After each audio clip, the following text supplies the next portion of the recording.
নতুন নিয়মে মাত্র 1170 টাকা খরচ করে আপনার জমিটি ইনামজারি করতে পারেন। ইনামজারির জন্য যে 8টি প্রয়োজনীয় কাগজপত্র দরকার: 1. আপনি যদি জমিটি ওয়ারিশ মূলে পেয়ে থাকেন তাহলে ওয়ারিশন সনদ এবং বন্টননামা দলিল। 2. জমিটির মালিক যদি একাধিক ব্যক্তি হয় তাহলে সবার জাতীয় পরিচয়পত্রের রঙিন কপি। 3. একটি ভ্যালিড ফোন নাম্বার। 4. ওই জমিটির মূল দলিল। যদি মূল দলিল না থাকে তাহলে সার্টিফাইড কপি বা সত্যায়িত নকল দিয়েও আপনারা আবেদন করতে পারবেন। 5. পূর্ববর্তী মালিক যদি মৃত হয় ওয়ারিশের ক্ষেত্রে তার মৃত্যু সনদ প্রয়োজন হবে। 6. পূর্ববর্তী মালিকের নামে রেকর্ডকৃত খতিয়ান। 7.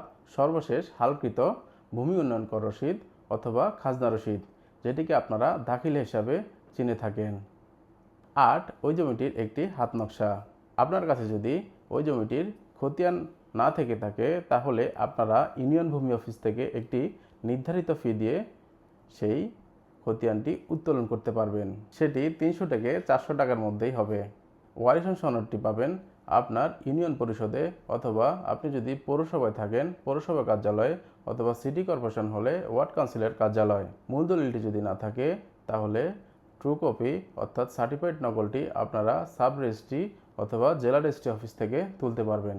আপনাদের যদি কিছু জানার থাকে তাহলে কমেন্টে আমাকে জানাতে পারেন।